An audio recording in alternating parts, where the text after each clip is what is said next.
on the path of peace and shall find solutions for issues and problems facing us. Grant us the mercy, O Lord, that we shall today also honor thy name in all we think, do, and say. Almighty God, we pray thee, bless our land and all its people. This all we pray in the name of Jesus Christ our Lord. Amen. Let's affirm, I solemnly affirm, that I will be faithful to the Republic of Namibia and its people, and I solemnly promise to uphold and defend the Constitution and the laws of the Republic of Namibia to the best of my ability. Please be seated.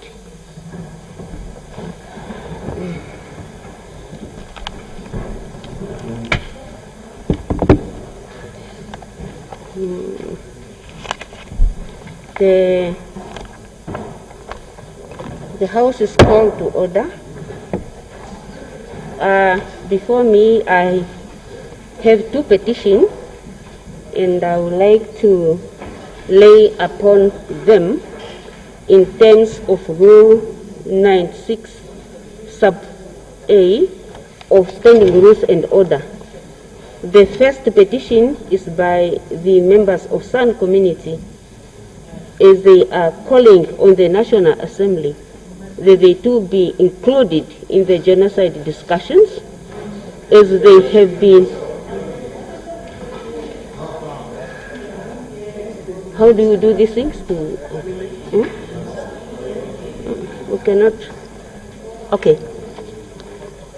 The first petition is by the members of the San community, and they are calling on the National Assembly that they too be included in the genocide discussions, as they have been in this country for many years and has also suffered under various regimes, including the German regime. Further, they will also like to bring to the attention of the National Assembly the continued discrimination against them and the invasion of the land allocated to them without them being consulted. The second petition is by the Alliance of Christian Churches in Namibia, Youth One Africa Ministry, and by the concerned citizen, leaders and members from various churches. The petitioners are calling on the National Assembly to reject the legalization of abortion on demand. Honorable members, these petitions are going to be submitted to the standing committee dealing with the petition to draw up the rules governing the treatment and the request complaint, and shall use them as a basis for the decision of each case. I beg to lay upon the table these two petitions.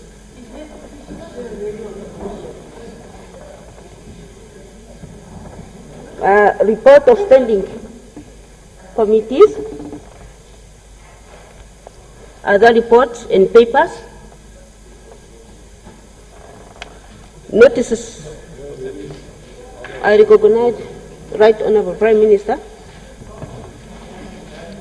Honorable Deputy Speaker, I lay upon the table annual report of the Anti-Corruption Commission for the financial year 2020 to 2021. I so move, Honorable Deputy Speaker. Please table the motion.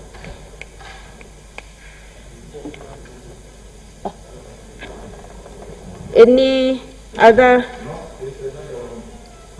I recognize the Deputy Minister of Finance. Thank you, Honorable Deputy Speaker.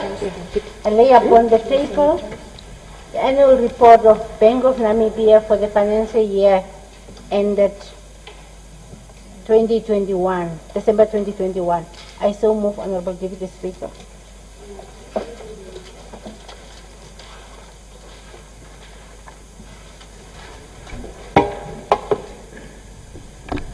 Any other reports and papers?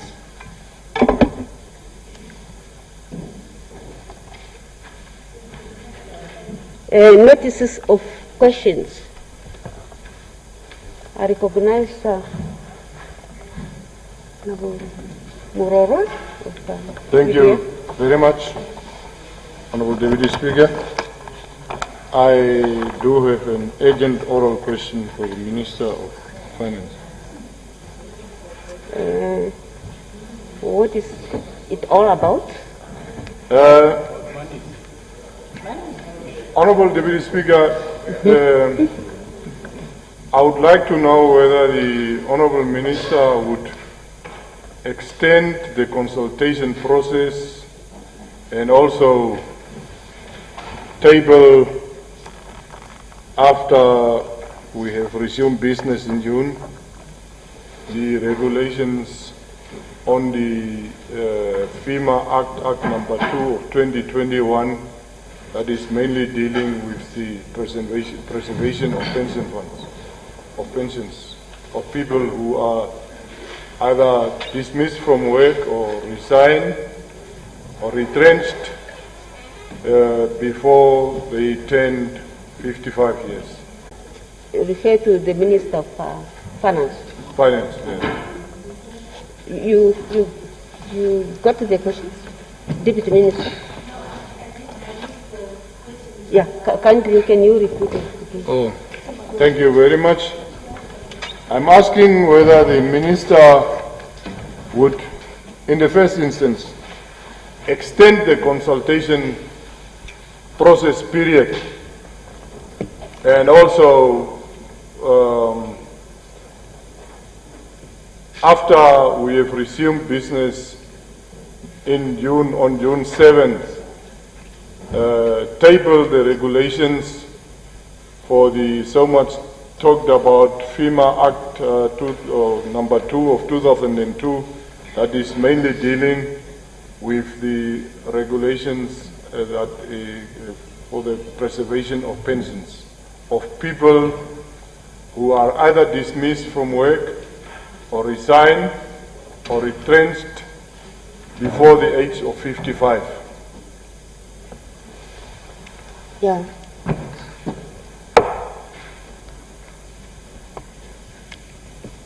Yes, Honorable Deputy Speaker, may I ask the indulgence of the House to respond to the matter after the tea break?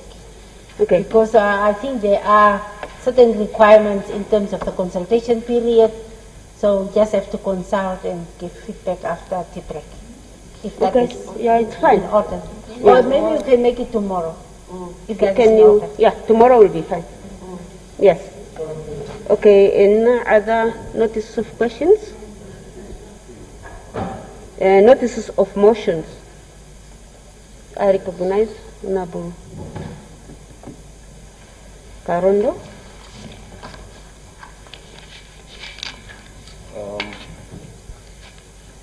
Honorable Deputy Speaker, honorable members, I give notice that tomorrow, the 27th of April 2022, I shall move that this Assembly consider and approve the nomination of Dr. Gerson Sindano to be appointed as a member of the Electoral Commission of Namibia, as nominated by His Excellency the President in terms of Section 6 of the Electoral Act, Act 5 of 2014, to take up the appointment declined by Mr. Joram Rukambe. I so move, Honorable Deputy Speaker. Okay, please table the motion. Table the motion.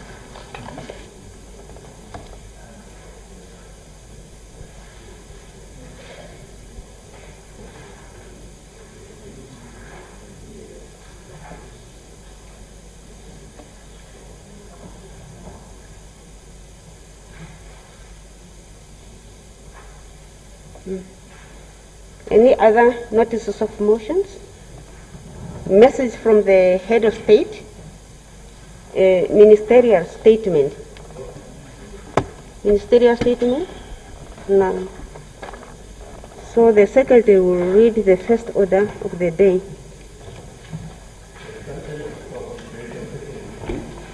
Combating of Domestic Violence Amendment Bill. When this assembly adjourned on Tuesday the 5th of April 2022, the question before the assembly was a motion by the Honourable Minister of Justice that the bill be read a second time. The Minister of Fishery and Marine Resources adjourned the debate on behalf of the Deputy Minister.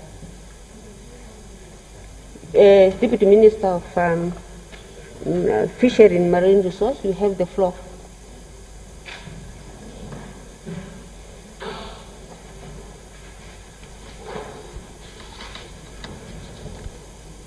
Thank you, Honourable Deputy Speaker,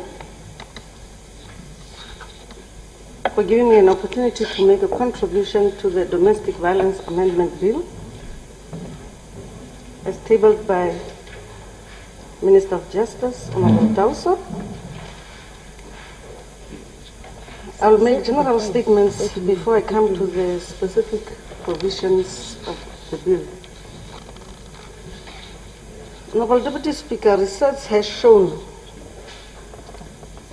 that there exists a significant and direct correlation between a country's level of gender equality and domestic violence rates. It is thus evident that countries that experience higher rates of domestic violence have less gender equality. Namibia is not an exception. In Namibia, we can boast with high representation of women at political levels, but that is not commensurate to gender equality in the country.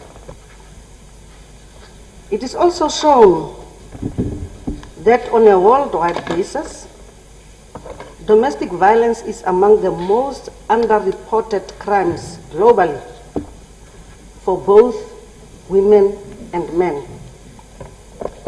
There can be different factors or reasons causing that. The non-reporting of females is mainly economical in nature, while for men, it can be due to the presence of the social stigmas regarding victimization of men. Why domestic violence is dangerous is because it might not be easy to detect at an early stage. Because, firstly, abuse often starts very subtle, and with time it gets worse.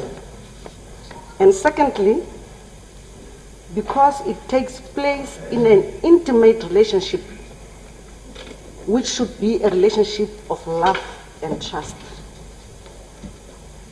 I mean, for example, how would a mother who leaves her 2-year-old son with his father suspect that this boy will end up being raped or violated by his own biological father? Which woman or girl will ever think that her life will be ended by the one she loves or the one who claims to love her? That's why domestic violence is one of the most dangerous, difficult to detect and cruel crimes, because in most cases there should be protectors and the perpetrators. Research has also shown that people who were hurt while young, whether it is through neglect or violation, turn out to hurt others. Here I'm thinking of the case of R. Kelly, whom we know that was violated by the cousin, but then in his older age he repeated the same thing with all these women. Namibia has come a long way with enacting laws to try and curb domestic violence, but clearly more still needs to be done. A time should come, Honourable Deputy Speaker, where the success of the laws enacted are measured in terms of effectiveness. Perhaps so that we know how many victims were helped, how many abusers were brought to justice, and how many attitudes were changed in the process. Honorable Deputy Speaker, I have here with me statistics of gender-based violence cases of December 2019 to April 2020. And the list is giving different types of violence cases. Example, child neglect, assault with the intention to rape, incest, kidnapping, assault, alcohol, etc. The list was 28 that I got. I must thank the gender unit of the Ministry of Home Affairs, Safety and Security for availing the statistics as segregated in types of crime.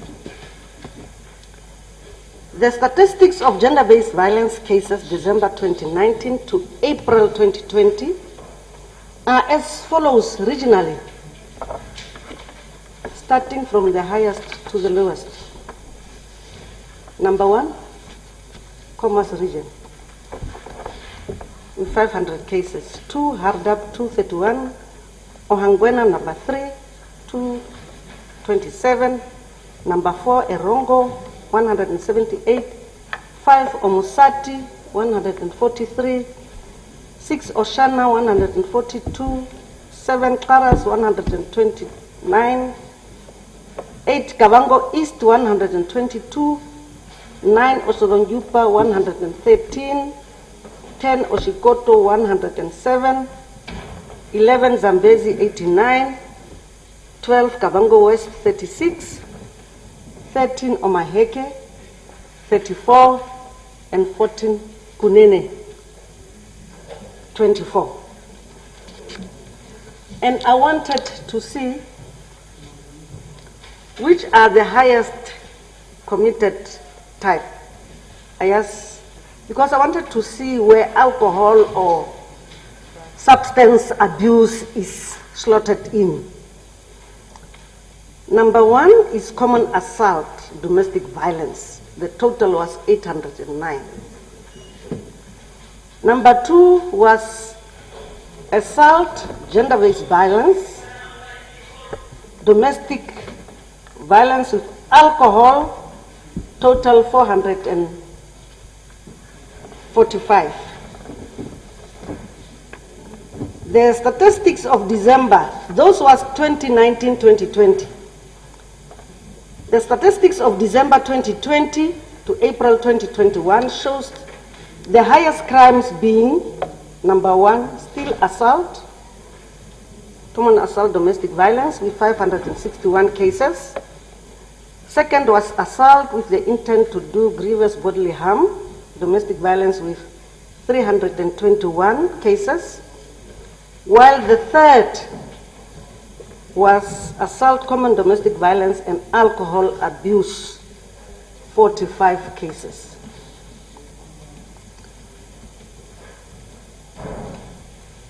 It will also be helpful if in future, if the data is segregated in a way to be able to differentiate which type of violence is common in which region, because there it was not done that way. It's very important because the regional dynamics are never the same. That will assist the prevention intervention programs to be more targeted and not to be one-size-fits-all type of intervention. That will also help save the human resources, financial resources, and time. Now, Honorable Deputy Speaker, what is concerning is if the data as presented, if analyzed, and if it was recorded or captured right, then it indicates that most domestic violence happens in the absence of alcohol. Does this prove that our people are just violent by nature? Does this data prove the assertion that domestic violence has its roots in a cultural celebration of violence and in the disempowering of women, particularly those from certain backgrounds, and strict gender stereotyping? If this is true, then we need a cultural shift in our attitude to gender power relations. While I talk of cultural beliefs, I tend to bring in another aspect that was mentioned by Honorable Kavetuna last week during the budget debate of the Ministry of Gender Equality, Poverty Eradication and Social Service with regard to the boy child, who is falling behind when compared to the girl child. That is a fact, and that can be observed at the completion of secondary education phase. We are also aware that at our higher education institution, more female students are graduating than the male students. What will all this do to the male ego? Something needs to be done. Honorable Deputy Speaker, in my opinion, the issue of role modeling to the boy child and the issue of absent fathers should get attention.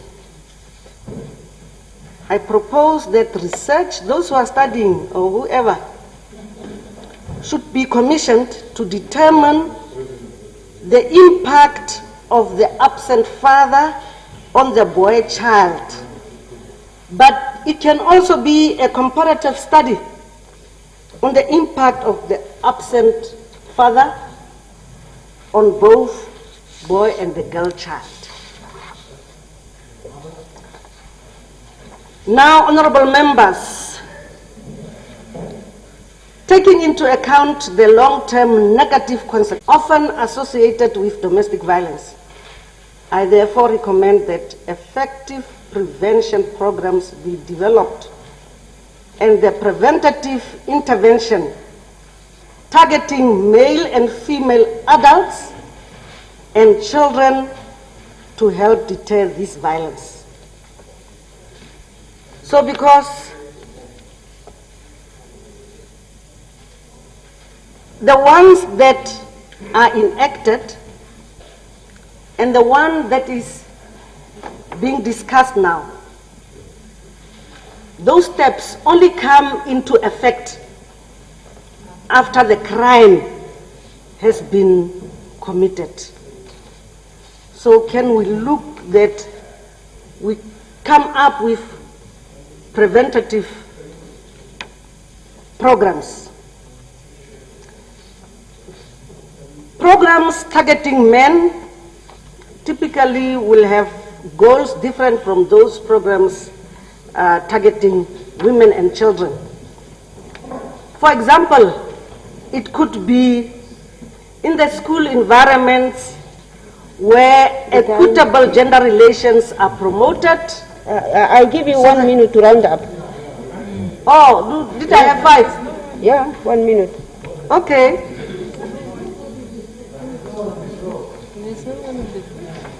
Yes? You are giving me? Yeah, I give you 1 minute to... Okay. Yeah. Otherwise... Okay, Honorable Deputy Speaker, there could be community programs where with men to change concept of masculinity, or it could be programs where people are taught to identify and interpret verbal, physical and sexual aggression so that there can be a difference to say when is it love and when it is aggression. As I move forward, Honorable Speaker, I have 3 provisions that I want to talk on. Section 12 on page 9, where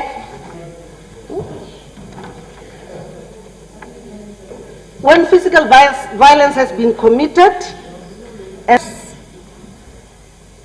or factors that should be considered when that is done. It starts with Roman A up to Roman 4.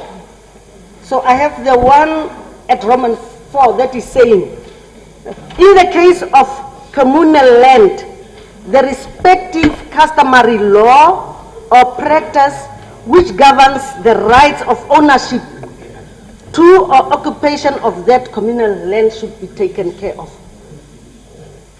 For me, this is just a little bit concerning because we know that our customary laws are patriarchal in nature. Okay. I'll come back, Honourable Speaker. If this come back when? I'm not back when. Yeah, just give. I'll give you 2 minutes. Honestly, just another additional 2 minutes to finalize. There is no one on the floor. Yeah. So I'm the last one, Honourable Speaker. So because I think customary laws are patriarchal in nature. And this is only given for a certain period. Now if we are saying customary laws will be taken into account, we know that they will advantage the male. So it's just a concerning issue for me. The second one is the one that is following it, to say a provision directing that the content or certain certified contents of a joint residence remain in that residence or be moved to another residence occupied or to be occupied by the respondent or the complainant with due regard to the parties' respective financial contribution to such content. So meaning, if we have this problem, and now one of us should be taken out, they will look at what was my contribution to the fridge, what was my contribution to the bed, what was my contribution to the... If I was not working, if I was just a housewife, how will it be? And the thing is, my problem is during when there is divorcing taking place of people who are married in community of property. Even if I did not have a financial contribution, those things will be divided equally. If I was married in community of property, if I was married in community of property, but here, watch me, but here, it's not a divorce case. It's just to say, let's take one of these 2 people for safety, while taking into account financial contribution. That is my question. Okay, thank you. Number 3, I'm finishing. The time is up. You can give the other. Or should the assembly give her the... No. But honestly, another 3 minutes, but you must finalize. Honorable Mafani, 3 minutes, but you must finalize, please. Yeah, you must not talk too much. Explain. You should not talk too much. The minister should understand what I mean. You are given 5 minutes and you must make use of those 5 minutes, please. 5 minutes. Can she be given 5 minutes? Still on the same section, but this one is paragraph G, subparagraph GA. She be given 5 minutes. Additional 5 minutes. A provision directing the respondent to take part in a counseling or treatment program approved by the ministry responsible for health and social services or the ministry responsible for gender equality and child welfare. And they are saying, if an appropriate program is available, that is fine, I don't have a problem with that. Okay. Number two, they are saying, if the complainant has no reasonable objection to such an order. Honorable Minister, I want to understand, if the respondent was supposed to go for counseling, why should the complainant have a problem with that? Why should the complainant have a problem with that? It's only that when it is going at the other side, it's saying the court may not require to go both of them. Yes, that I agree. If perhaps this part was supposed to say together, then I agree with the other part. I'm not done, Honorable Speaker, but thank you. No, I'm done with the provisions. You have given me more time. Yes. Oh, sorry. You must look at the time.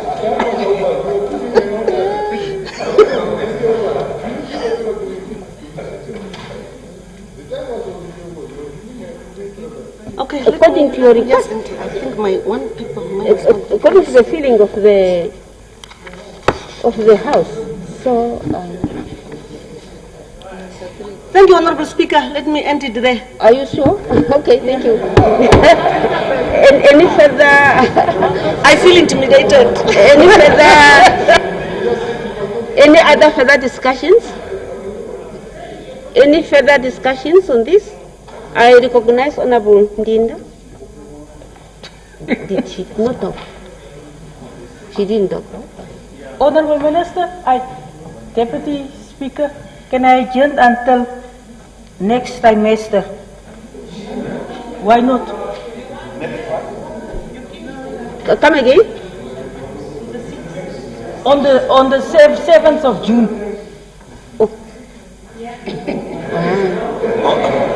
Now she's saying, Honorable Minister of Nothing Justice. is lapse. Eh? It will not. You don't know the laws of Parliament. Keep quiet, nothing will lapse. Let me speak for you. The one who doesn't know anything. The thing will lapse. What did you say? Can you repeat yourself again? Until the 7th of June. The 7th of June? Yes, when we start again. Any other person who want to contribute now? Anyone who want to contribute? Yes, Honorable Emma? Honorable Deputy Speaker, I don't know if it's in the rules that I can object to the postponement. And this is really just based on that the bill has been here for a while. It's quite sensitive and critical in nature. Domestic violence, the amendments come a long way. It really means that if somebody is going through a domestic case right now, the amendments in the bill doesn't apply to them because the bill has not been passed. So in my own opinion, Honorable Deputy Speaker, I think we need to conclude this bill as soon as possible because it has real impact on the lives of Namibians who might be going through domestic violence. So considering that the bill has been on the floor for quite a long time, it has been drawn out in terms of the discussion, it survived the budget break when we were discussing the budget, I think this bill should go through because I think it has been articulated and debated enough where the amendments are concerned. I so submit. Thank you. Well, Honorable Minister of Justice, you are leading us. You should lead us. Honorable Minister of Justice. I must agree with the last speaker, Honorable Deputy Speaker, because I think there was a huge gap in the time that passed. In fact, on a number of occasions, the postponements were for either people that were not in the House and had asked for additional time. At least 4 weeks have passed since a last proper debate has taken place on this particular bill. And I think if we are really serious, Deputy Speaker, about the urgency and importance of this particular debate, we should really try and conclude the discussion so that I also get an opportunity to reply because there were critical things that have been raised during the discussions on the floor. But if the honourable member has very compelling reasons that wants for us to postpone it another almost a month, it appears to me, I think that is not acceptable. You know, I am quite happy to continue the discussions this week still, if we can, so that I get an opportunity to reply and we take the next step on this particular bill. Yeah. You know, so let the honourable member at least provide some explanation of why we should wait that long. But I'm not comfortable. Yes, Honourable Intendant. Honourable Deputy Speaker, I don't know why people want to take my right of contribution away from me. If you look at this order paper, we will not be even able to finish all these things on the order paper until Thursday. That is one of the reasons why I want to postpone it until the 7th. This is my first reason.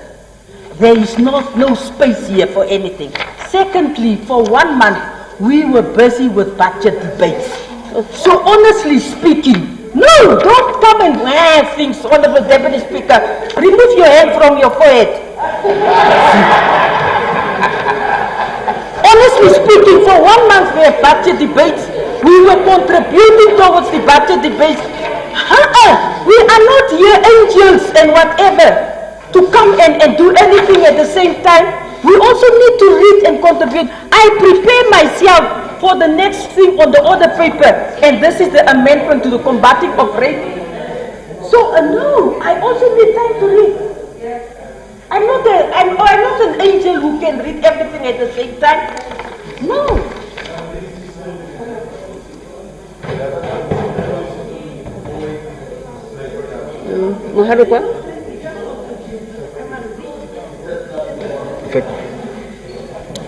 Honourable Deputy Speaker, I am sort of dumbfounded and sort of cannot believe that we are now having a debate on whether or not to postpone a bill of this importance to Namibians, to allow members, and in fact to allow a member who is quite outspoken on women issues and domestic violence issues to make a contribution. One wonders whether this is the parliament we want to be. What do you want to say? I'm saying what I want to say. I'm saying what I want to say. Do you want to postpone it? Honourable Deputy Speaker, let me speak. Let me speak. Yes, last week Friday, we were seized with a budget.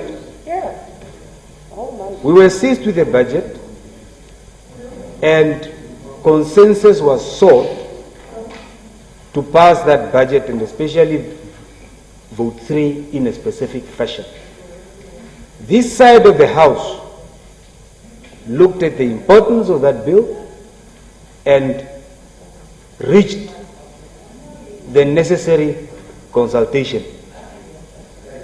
And I suppose compromise, if one can use that word. Today we are faced with a situation where simply because we are more than you, we are denying you the right to contribute to a budget speech, to an important debate. It is quite true that domestic violence is an important issue in our society. For that reason, it must be debated thoroughly.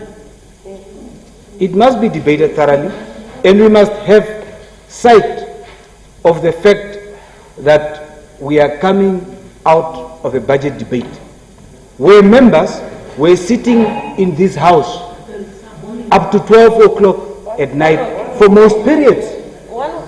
We finished budget. We finished budget on Friday. When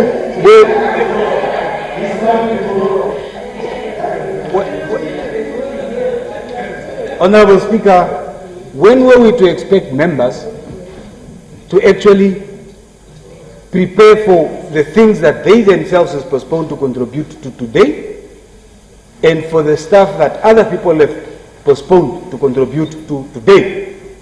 That today, members are now being coerced simply because we can, simply because we have a majority. Who said that? Who said that? I'm just listening to you to state your reasons. I have given the floor to 2 points to state your reasons. I'm trying to... But you are stating as if I have already made my ruling. Why I'm are you trying to doing that? make as a calm as possible. Who is forcing you? Yes, point of order.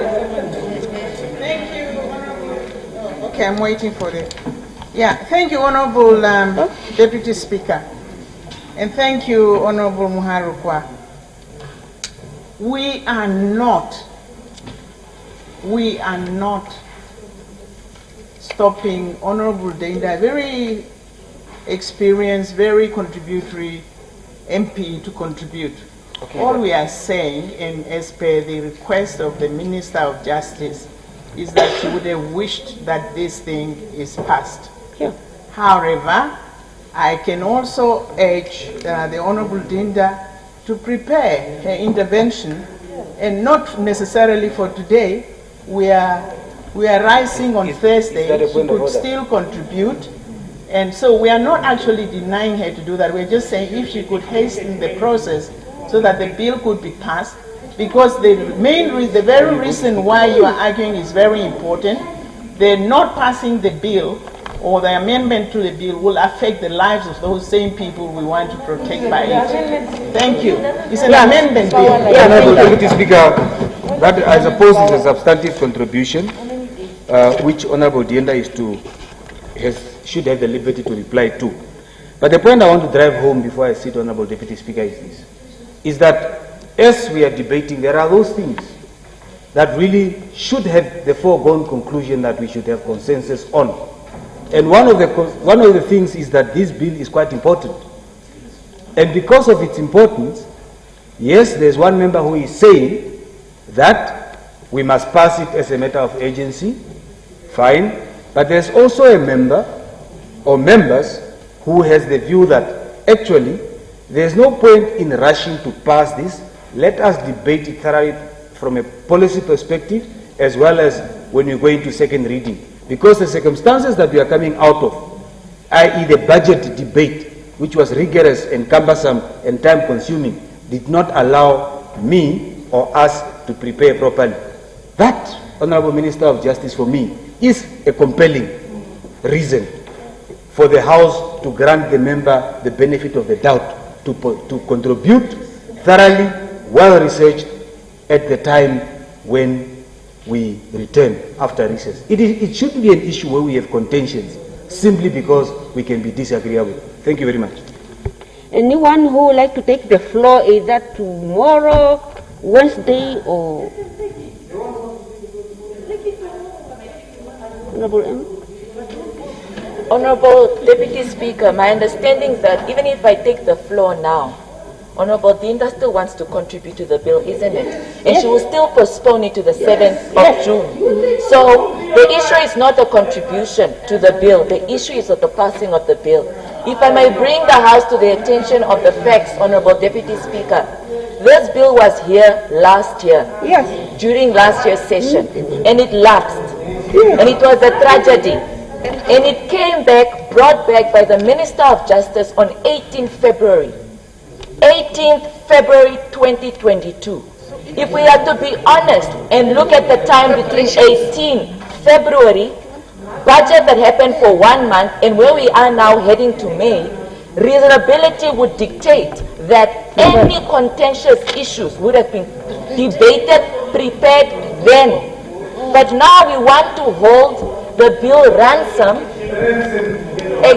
no, because you particularly Honorable Muharukwa, are contextualizing that we are in the majority and want to bulldoze something. Even something as life-threatening as domestic violence you want to politicize. This is not the time nor the place. And that is why, Honorable Deputy Speaker, we are requesting that, considering the amount of time gone into the preparation for these amendments for this very important bill. Every member that contributed and the bill postponed multiple times. It is just not reasonably justifiable that the bill needs to go until June for us to make a decision of this August House on whether the amendments would be able to pass or not. Tomorrow would make more sense, but until June, I do not support. Thank you so much, Honorable Deputy Speaker.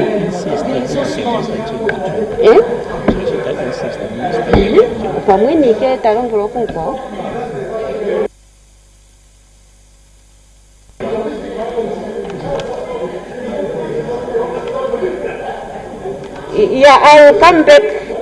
Let's come back to this after tea break. The secretary will read the second order for the day. I will come back after tea break. I want to consult. The secretary will read the second order of the day. Resumption of debate on second reading, combating of rape amendment bill. When this assembly adjourned on Thursday the 7th of April 2022, the question before the assembly was a motion by Honorable Minister of Justice that the bill be read a second time. Honorable Nina adjourned the debate. You have now the floor.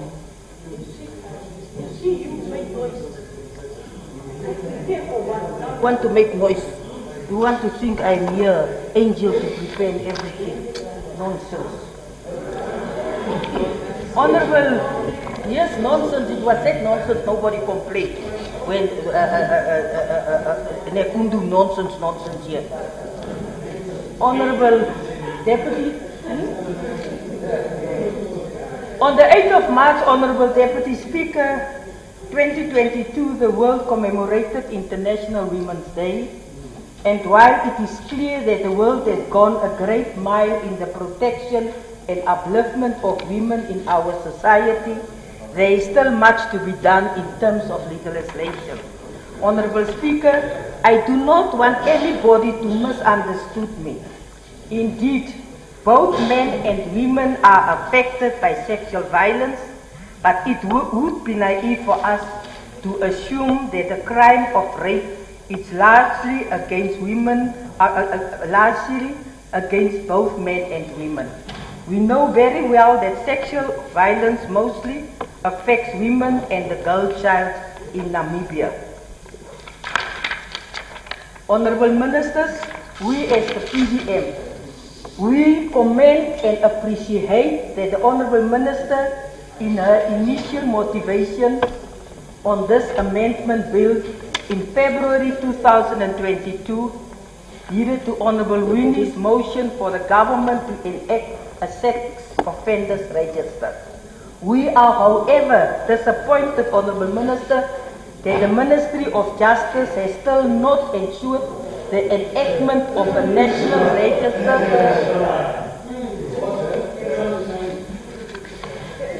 Why is this Kumsha interrupting me like this?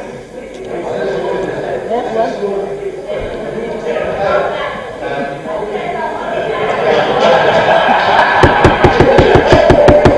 Order. I just want to be seen. I just want to be seen. Yes? On a point of order? I think it was probably meant to be a joke, but I think it's on record it is unparliamentary. Hello, where are we now? We are not in a bar, we are in a parliament, and in parliament we cannot, your Deputy Minister of Safety cannot be labeled as Khomsa. I think it is, I demand on behalf of my predecessor that my successor that it is withdrawn. What does that mean?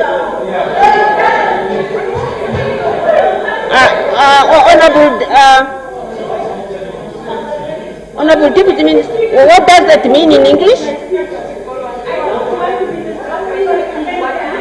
Yes. Can we listen? Honorable Dienda, there is very loose of a language. And she That's a way we've met. That's a way we've met in this house. She labeled the Deputy Minister of Home Affairs and Safety a Khomsa. I have heard it. It is on record, and she has to withdraw that. Unparliamentary, and he is not one. Thank you. Honorable Gender, I really don't understand, but for peace and just withdraw. Just withdraw. Just. What must I withdraw? Yeah? That particular way. Huh? That particular way. Maureen just want to be seen saying something. Now I must withdraw. I must withdraw the Khumsha word. The Khumsha is quiet. I withdraw the word Khumsha. The Khumsha is quiet. You withdraw. Okay. She withdraw. Did she withdraw? Oh, she withdraw. She withdraw.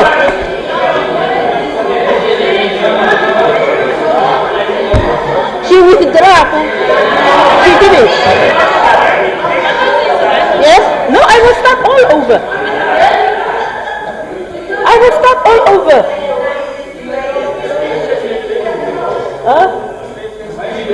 Honorable Dienda, your mic. Give her a chance to. Honorable Speaker, I think this is a very serious issue, addressing in the core of integrity. Can we listen? Can we listen? I will not already. What is the issue? She is not withdrawn. She will not proceed if she is not withdrawn. Even understand. We break for tea. Thank you.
Yes,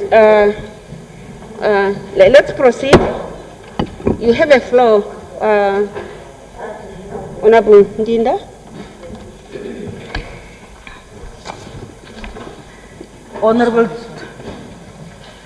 Honorable Deputy Speaker, the PDM are disappointed that the Ministry of Justice has not ensured the enactment of a national register for sex offenders before the 31st of March 2022 through an Act of Parliament as promised by the Minister. But nonetheless, we are encouraged by the fact, Honourable Minister, that public hearings have begun in this respect.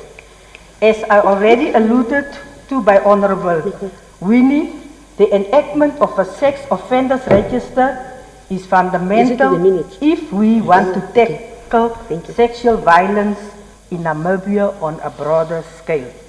Honourable Deputy Speaker, honourable members, this amendment bill, however, fails to address a number of fundamental deficiencies in the law in as far as crimes of sexual nature are concerned. For instance, Honourable Minister, this bill fails to recognize compelled rape, which is broadly recognized in a number of jurisdictions as the act of forcing another person to witness or perform sexual acts on another person. Honourable Minister, Section 4 of the South African Criminal Law Amendment Act 32 of 2007 directs that any person who unlawfully and intentionally compels a third person without the consent of C to commit an act of sexual penetration with a compliant, which we will call B, without the consent of B, is guilty of the offence of compelled rape. So I hope I have explained what is compelled rape. There is no provision in our law which punishes the act of compelled rape, and this is unfortunate because compelled rape is a reality that happens in our communities, especially amongst our younger people. Therefore, Honourable Minister, it is imperative that this bill is reviewed to include and define the act of compelled rape as a crime punishable by law. Furthermore, Honourable Minister, this amendment bill does not address a number of other fundamental acts that are defined as sexual offences in our jurisdiction. Again, Honourable Minister, the South African Criminal Law Amendments Act 23 of 27 is the most progressive in this respect, and we must benchmark this amendment bill against it in order to develop a fully comprehensive set of legislation that protects our most vulnerable from sexual predators. For example, our legislation does not define sexual crimes as a flashing, which is the act of exposing or displaying of genital organs through the anus, and I know some people will be upset for me using this word, through the anus of female breast to persons without their consent.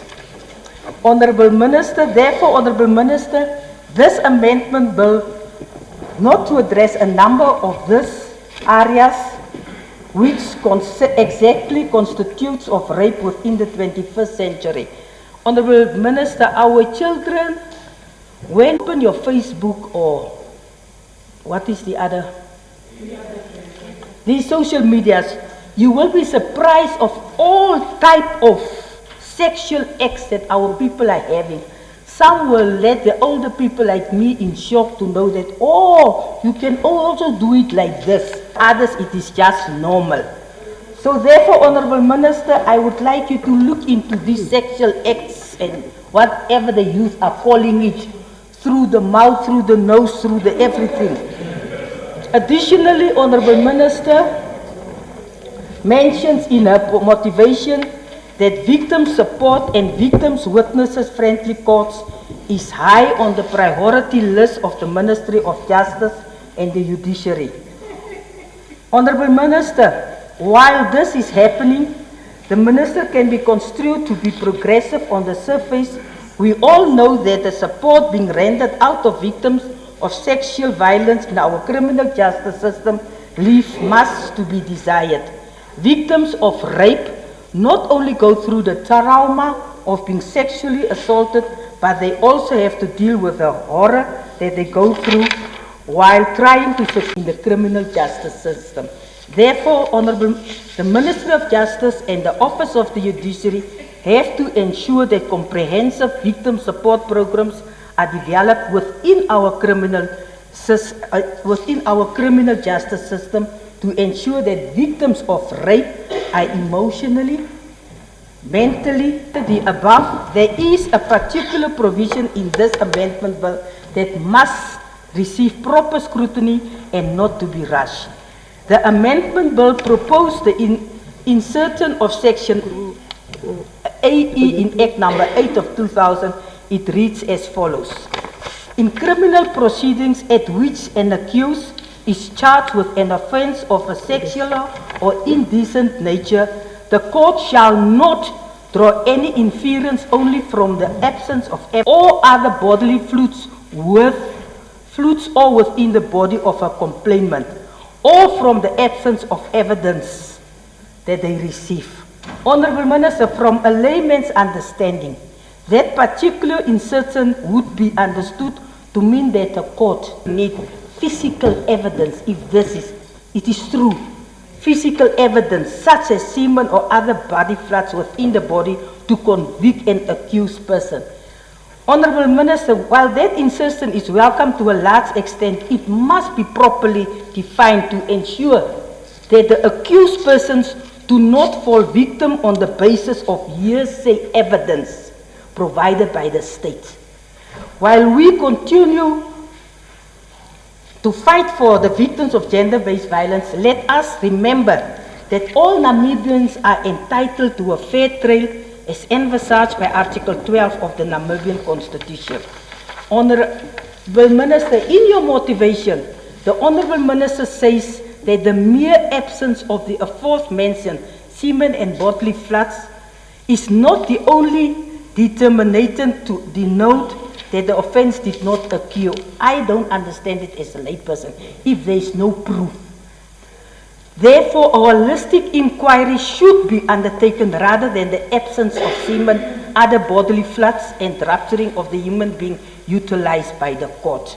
It is fundamentally important that this amendment bill clarifies what a holistic inquiry constitutes so that we avoid innocent people being convicted of rape purely on the basis a court is not mandated to draw any connotations from the absence of semen.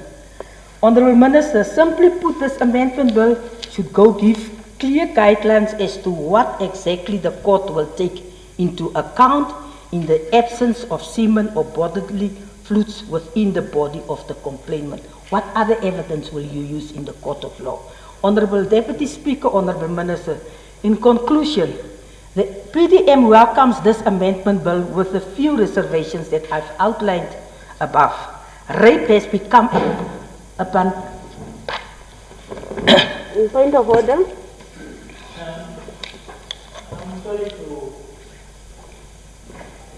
interrupt my dear sister there, but can I ask her a question on that particular point Yes, of inference?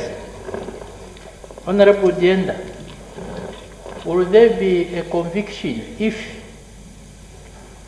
boyfriend, girlfriend, husband, the wife, in the middle of the night, the bedroom,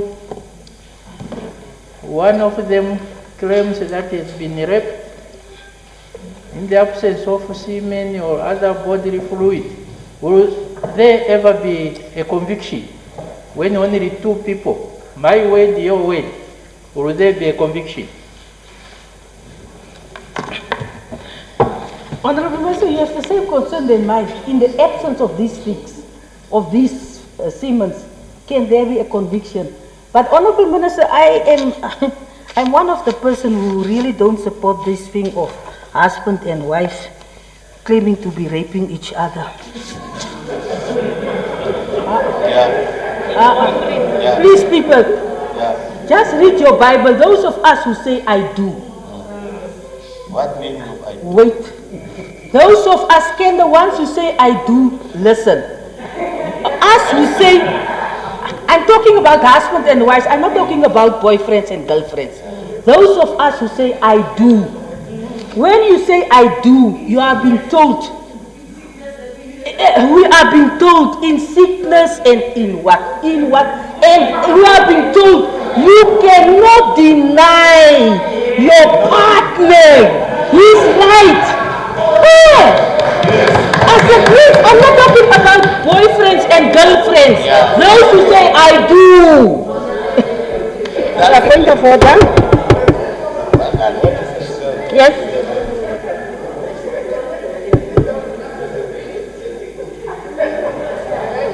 Yes, you have the floor. Deputy Speaker, it's very disheartening that someone in this House on an issue so important such as rape can say that you cannot deny your husband or you cannot deny your wife. Family dynamics are so... No. That is using the parliament to sanction rape, and that is making a mockery of rape victims, people that have been raped by their husbands or their wives. And that is incorrect, Deputy Speaker. We cannot do that, and we cannot laugh about it. We cannot. Husbands can still... You know, dynamics can be so diverse. So wife can also... Yes, absolutely, because circumstances are so unique, family to family, that we cannot rule out the possibility that a spouse rapes their spouse. It happens. It happens. And we cannot make a mockery of rape victims by saying you cannot deny your husband sexual intercourse or your wife. You can. You absolutely can. Thank you. Honorable Dinda. Sorry. Honorable Patience, wait until you get married. Yeah. I will still have the same views when I'm married. Then you will realize your husband's body is your body. Your body is your husband's body.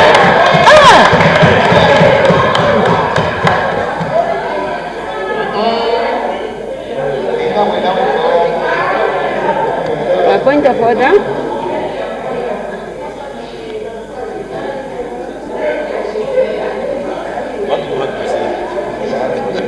You want to? Yes. You want to? Yes. Thank you very much. In a manuscript, you must. Thank you very much, Honorable Deputy Speaker. I actually want to agree with the Honorable Patience Vasua. I am of the opinion, not only as a millennial, and even though I'm not married yet, Honorable Dienda, I do believe in consent, and I also do believe that in any relationship, whether you're married or unmarried, there should always be consent. So for as long as one of the partners do not consent to sex, it's rape, unfortunately, and that is just how it is, and that is how it should be, especially if we are going to protect women in this country. Thank you. Yeah, proceed. If you don't want to keep... Honorable Deputy Speaker, I cannot be teach about sex by the youth who are not married.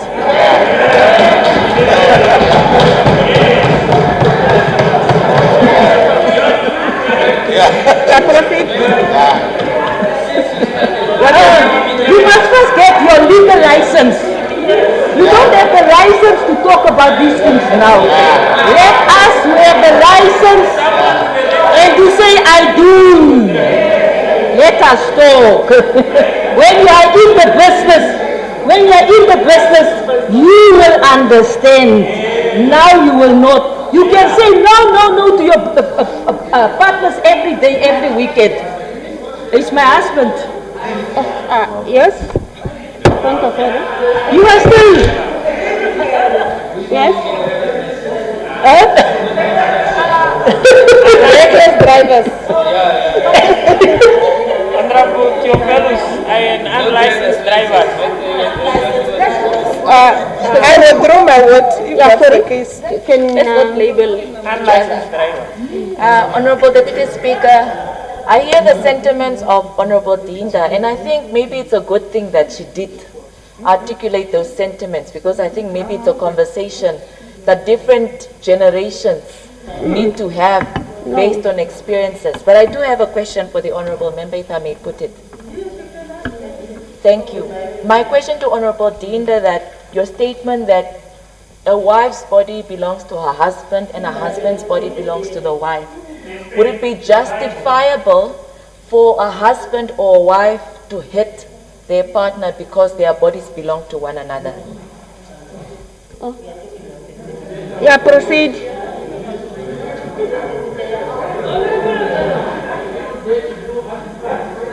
Yeah, proceed, please.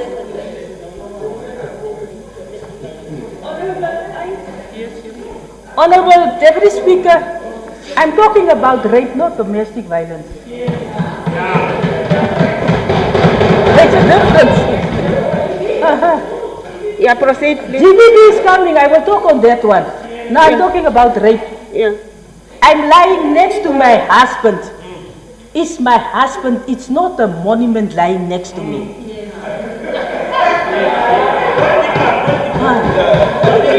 Yeah. So what is rape? There's no rape, it's business as usual.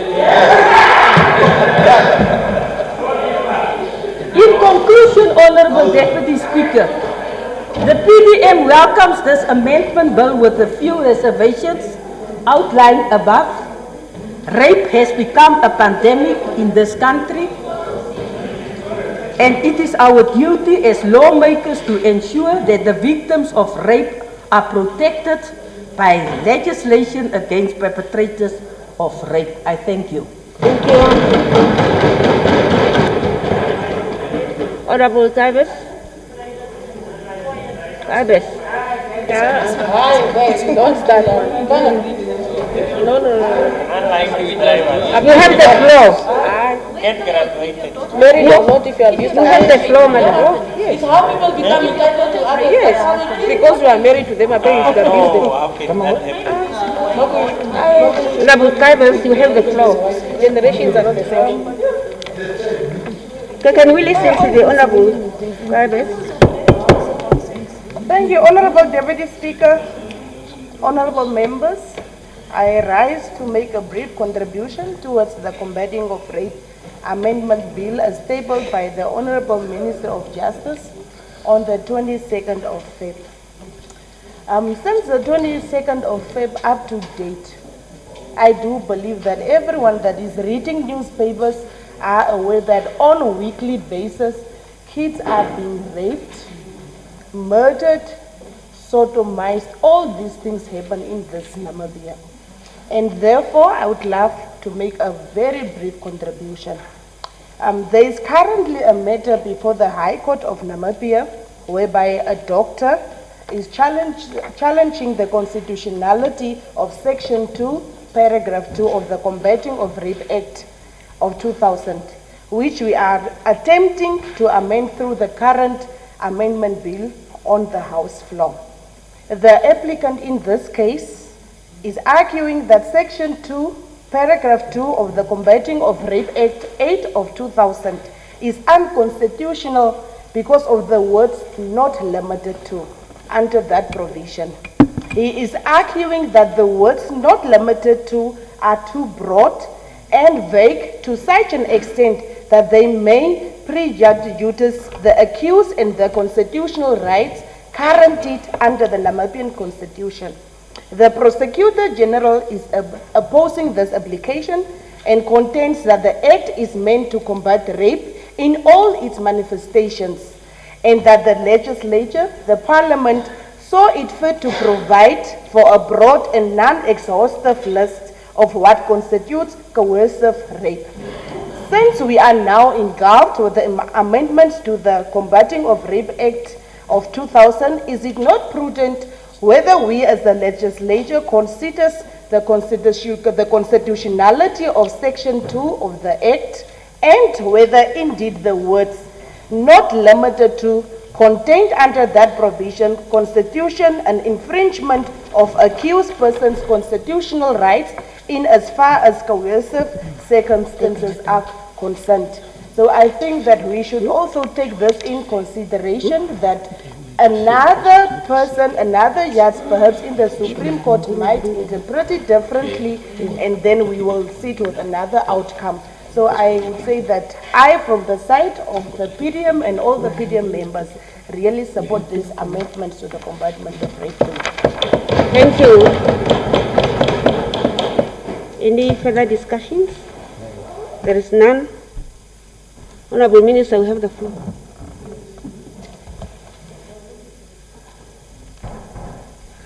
Thank you very much. Honorable Deputy Speaker, if I may postpone this to tomorrow for reply. Thank you. Thank you. Yeah, can we revert back to the order paper number 1? I would like the Minister, you have the floor to say something concerning the item we deferred.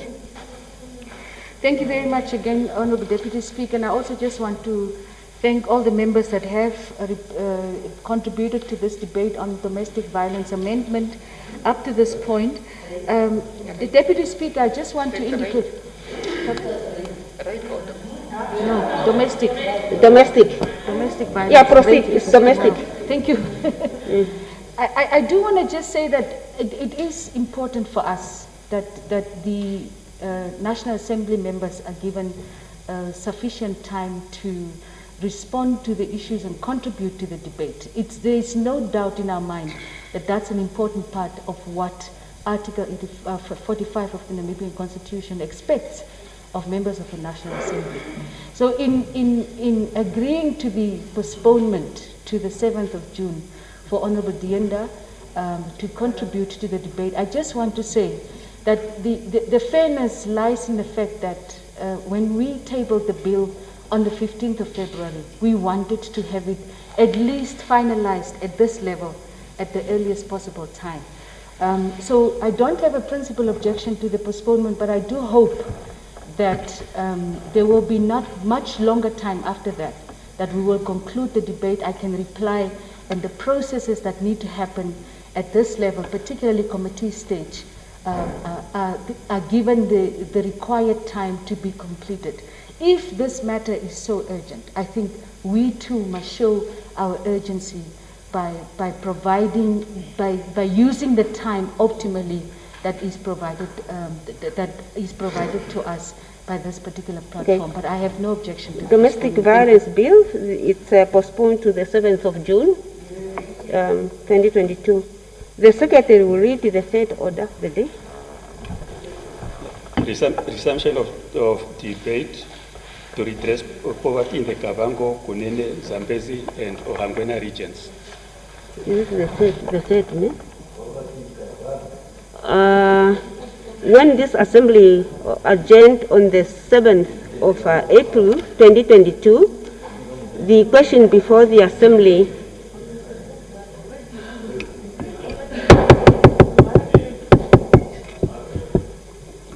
when this assembly adjourned on Thursday the 7th of April 2022, the question before the assembly was a motion by Honorable Cheundo that the motion be adopted.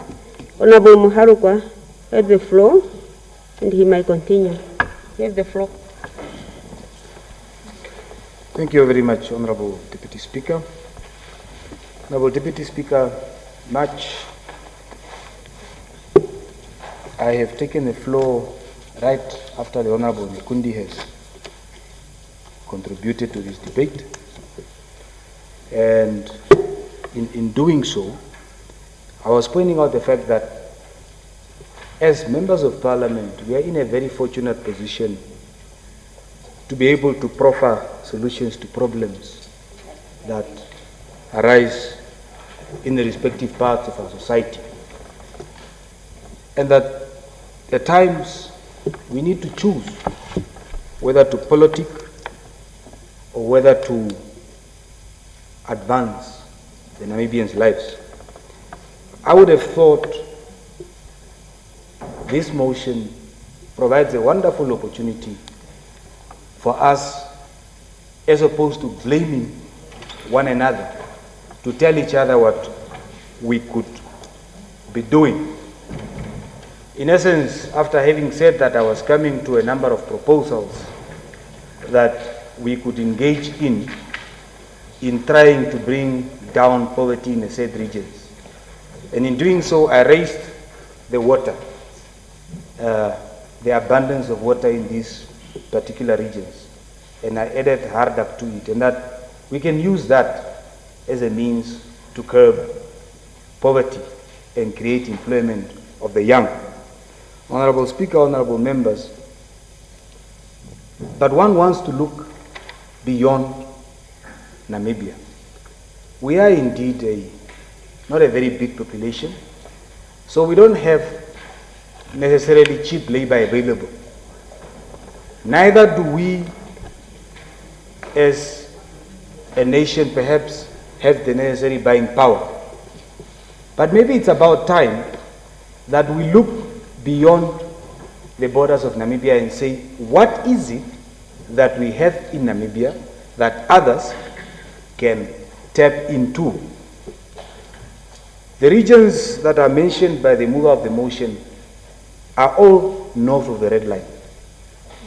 We all are aware that we have an issue with the sale of livestock north of the red line. But the Minister of Agriculture the other day was saying, but our hide market has plummeted because we are sending winners out to South Africa and other countries. Maybe it's about time that this House interrogate the revival of our hide market using the livestock in those three regions, and ensure that maybe we can co-opt young people in those regions, create employment, and try and use them to revive our agricultural market. You have countries like Ghana. Ghana where, there you go, maybe you ate what I'm going to say. They have surprisingly, skins, animal skins are a delicacy in Ghana. They eat it, they enjoy it. Here you slaughter and you throw your skin away, maybe because we have too much meat or something. So, okay?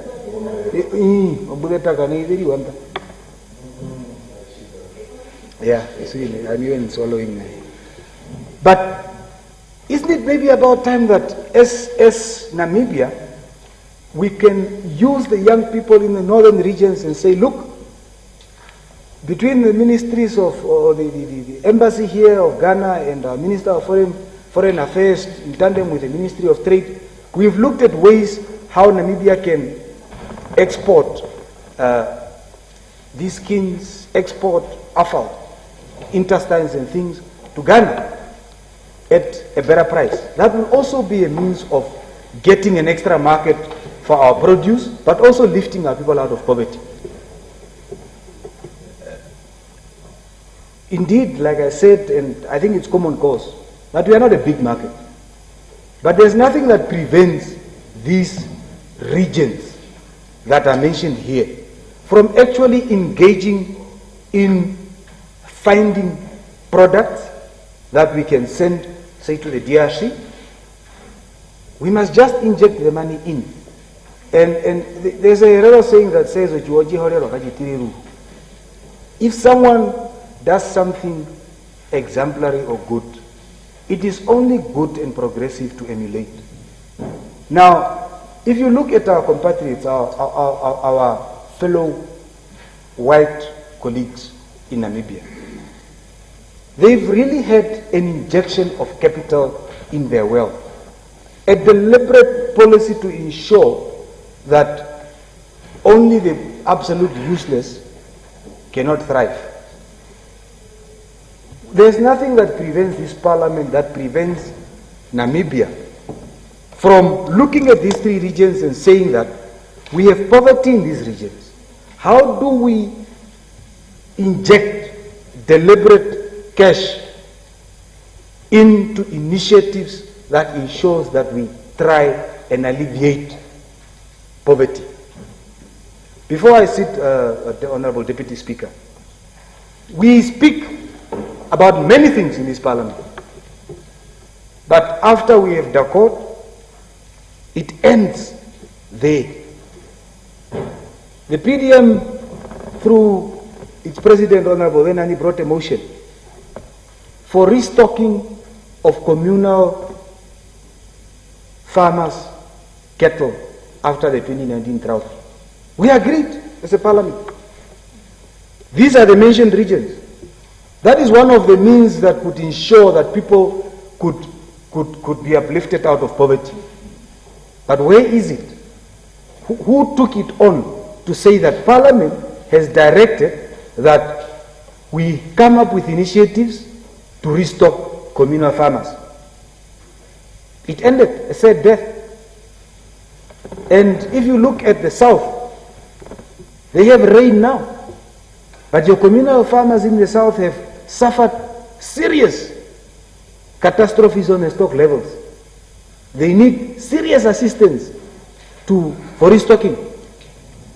There was a motion on the floor of Parliament that Parliament has adopted. Nothing has happened to it. You go to Kunene, same story. Go to Omsati, same story. Hangwena, same story. We've given the direction, but no one has done anything on it. So sometimes one wonders when we contribute to these motions whether we just come here, sound nice, record ourselves and go and say, look, I'm the one who said this, and then that's where it ends. Or do we really mean to change lives for real? Because if we do, what we say here are the things that we should be saying in a canteen to one another. Ideas should be flowing in the canteen and eventually get to the floor of Parliament and eventually get to the plates and tables of Namibians.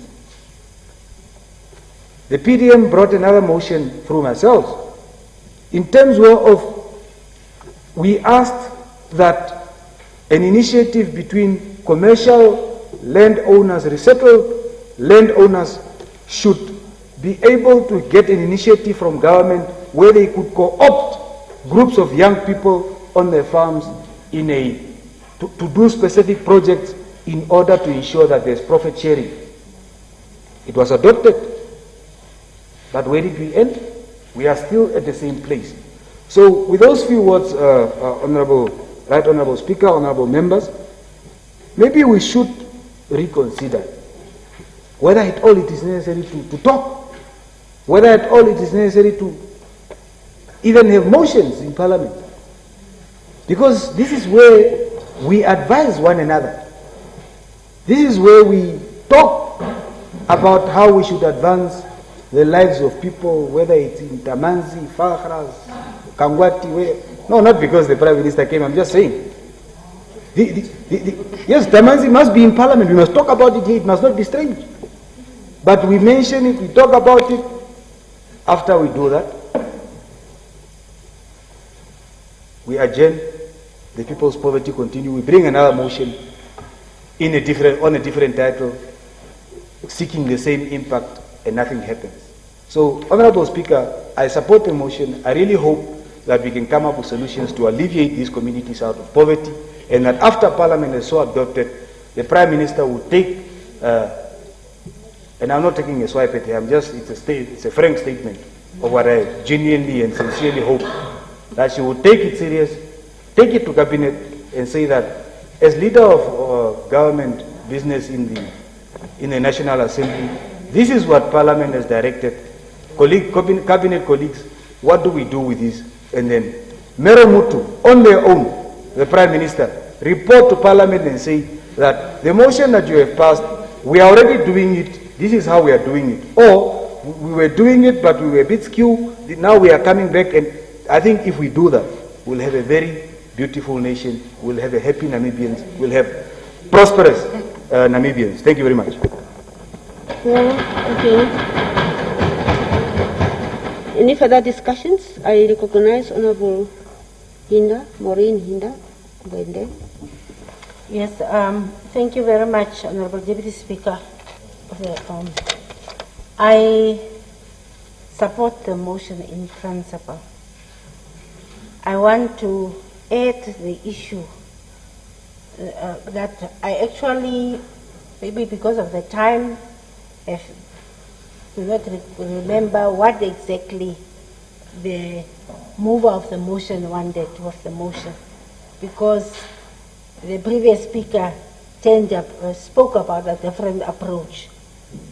But be as it may, I also want to raise the issue of probably lack of monitoring and evaluation, an assessment or should I say impact assessment of interventions, that with so many interventions, it appears as if poverty alleviation does not materialize. And I think it is because poverty in itself has different aspects. You have relative poverty, that in comparison to, and you have absolute poverty. And I think maybe I actually want us to rather workshop the aspect of poverty in our approach to redressing the issues around poverty. It is my conviction that the main route out of poverty is through education. However, when opportunities are limited, in itself does not offer also that relief. But I also want to say that the 4 regions mentioned, and like I said, the motivation is but long-term back. But I want us to admit that there are pockets of poverty everywhere, and pockets of absolute poverty that needs redress. Now, when a motion singles out specific regions and probably not looking at the aspect of relative poverty within that region and the absolute poverty in that region, and also absolute poverty in the other regions not mentioned. I have traveled this country and I've witnessed absolute poverty and exclusion, and also lack of hope in communities, in certain circles, where somebody simply, even a very intelligent child that could have A grades, that do not see him or herself at the next level because of absolute poverty. And I think we should be in a position to identify potential and uplift poverty, because when you lift one person out of poverty, that person also carries other people. So I'm simply saying that there are pockets of poverty in other areas of absolute poverty. But the other issue that I think would probably be sensitive, but I want to mention it. It's one thing that we have to address in Namibia, is the poverty that we are importing from neighboring countries. I think we are ignorant to the fact. Yes, I'm not saying we shouldn't open doors and offer a plate of food to your neighbor or person from your neighboring country. But the reality is, our situation is dire, or it is increased by the fact that we are importing poverty. So maybe it is high time that we engage our neighboring countries as well. That does not necessarily address the communities that can make use of the services across the border. That we find mutual agreements in terms of how we must carry each other. I think with that, Honourable Speaker, I support the vote, but I want other regions to be added. So we must have the motion, we must have extension that it also does include pockets of extreme poverty elsewhere. I thank you. Thank you.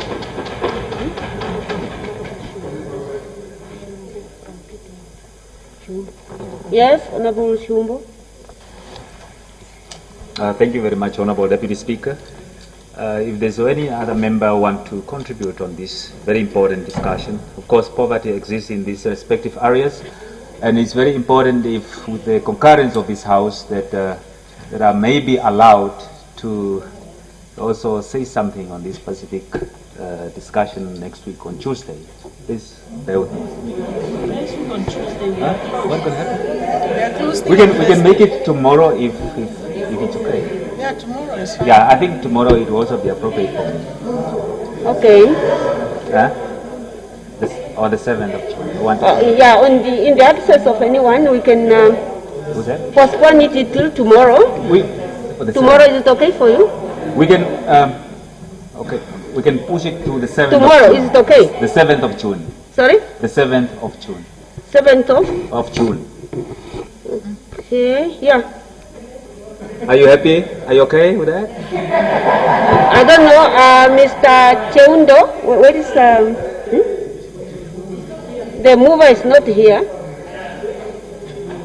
Yeah, probably it's okay. Is there anyone who want to contribute? So it's adjourned to next week, next June, the 7th. The Secretary will read the fourth order of the day. Resumption of debate on the conditions of local authorities and why many of them fail to execute their mandates. When this assembly adjourned on Monday, the 11th of April, 2022, the question by Honorable Kawandenge that the motion be adopted. The Honorable Minister of Mines and Energy adjourned the debate. He's not here. Anyone who want to take the floor? I recognize Honorable Martin.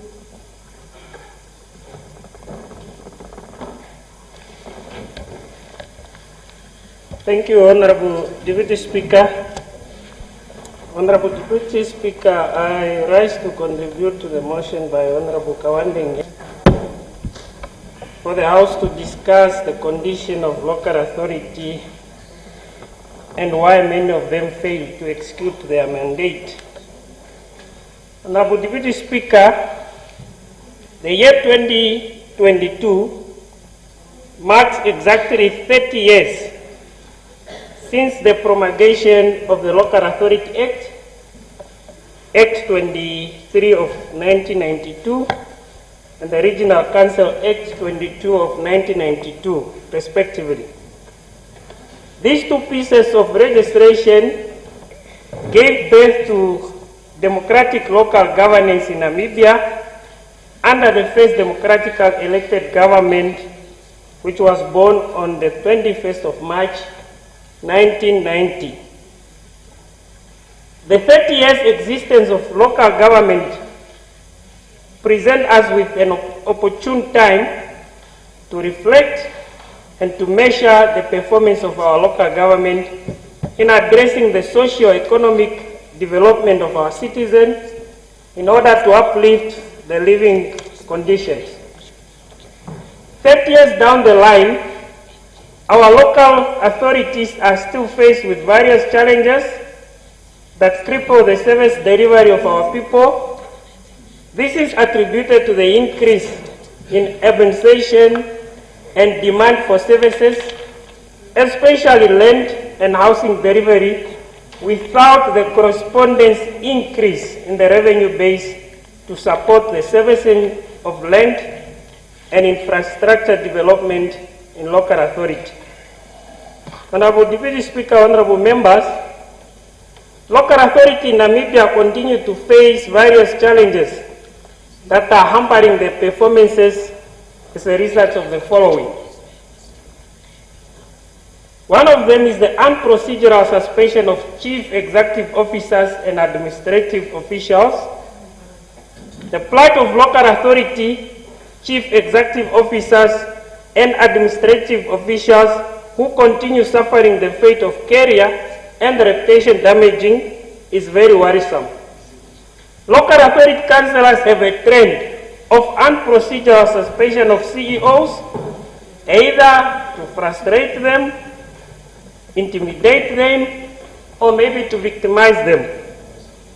Yet at the same time, local authority continue to spend money on remuneration for suspended staffs and those in acting position. This unprocedural suspension leads to management crisis, which give birth to poor service delivery and implementation of capital projects. It is quite worrisome that a number of local authorities are operating with CEOs on suspension or administrative leave. Here is the current status quo of suspension. The Stamford CEO passed on while still on suspension. May he so rest in peace. We are all in the know of the current situation of Grootfontein CEO. The Caribbean CEO was mistreated, has now been put on leave. The Onipa CEO was illegally suspended. The senior staff at Hobabis continue to be on prolonged suspension without appropriate charges. The Walvis Bay CEO is suspended. The acting CEO of Tsumeb and finance manager remains suspended. Caitman Shop CEO was unlawfully placed on administrative leave. The Orange Moon CEO remains suspended. Honorable Deputy Speaker, this clearly demonstrates that local government... Point of order.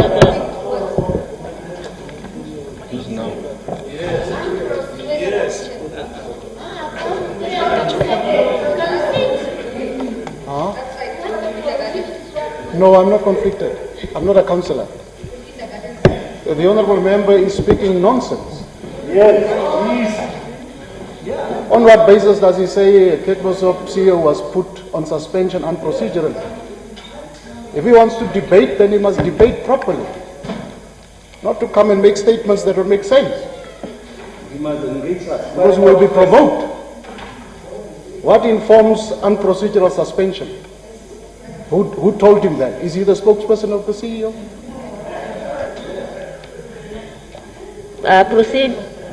Thank you, Honorable Deputy Speaker. I'm not here to debate on the issue of Caitman Shop CEO, but I'm here to contribute on the motion of local authority.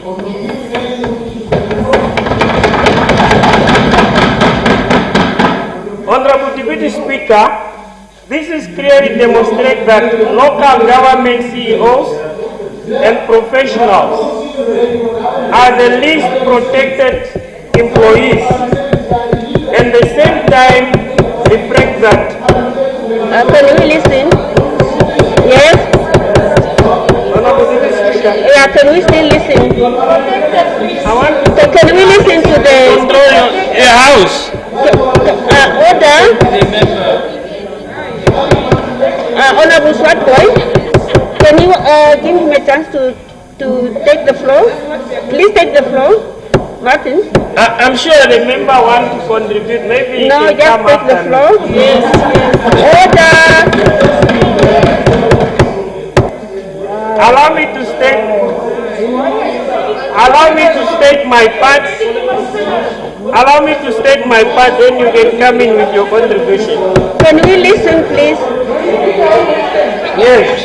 Yeah. Honorable Deputy Speaker, this is clearly demonstrates that local government CEOs and professionals are the least protected employees. At the same time, that the line ministry, as a custodian and overseers of local government sector, is failing to manage and regulate the functioning and operation of local authorities. Another issue, Honorable Deputy Speaker, is the predominance of powerful business people and incompetent local authority councillors.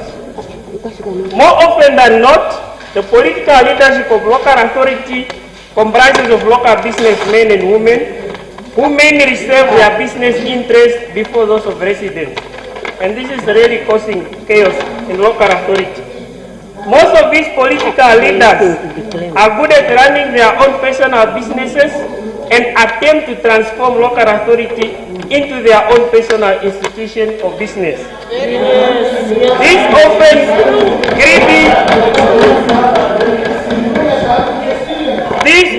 greedy political leaders destroy the local governance sectors by interfering in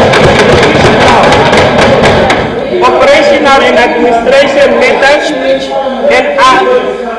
and are further involved in unprocedural suspension of CEOs and executives.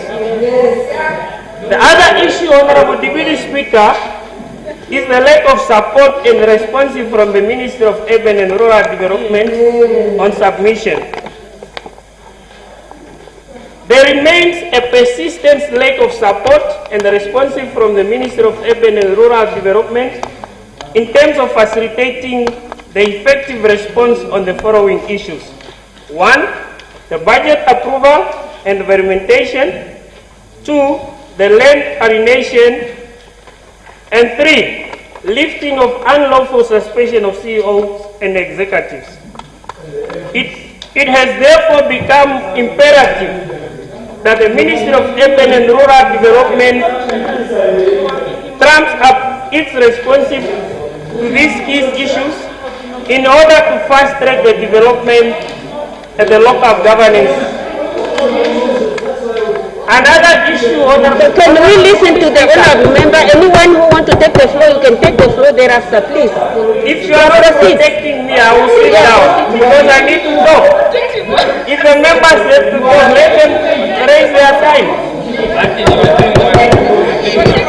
Can we give a member to talk? If anyone who wants to take the floor, you can take the floor. Please, you have the floor, Honorable Martin. Yes, another issue, Honorable Deputy Speaker, which is hampering the performances of local authority, is a misaligned financial year. Government and OMAS financial year runs from the 1st of April to the 30th of March. This is in stark contrast to the financial year of local authority, which runs from the 1st of July to the 30th of June. With this skewed financial calendar, it takes time for the budget of local authority to get approved, which in most cases is usually done around September. By the time government is already in its second quarter of its financial year, and as a result, money appropriated for local authority usually end up going back to Treasury. Another issue, Honorable Deputy Speaker, is lack of revenue stream. The distribution of electricity and water is done by a regional electricity distributor, the REX, and water. In most local authorities, without this arrangement benefiting the local authorities. Furthermore, local authorities build roads at their own cost, using their own resources generated from their own revenues. However, the road levies goes to the road fund administration. Therefore, the Ministry of Urban and Rural Development should come up with a revenue sharing model on roads and electricity levies, as well as introduce the new levies, such as the plastic levies in shops, to be given to local authority to manage the waste disposal sites.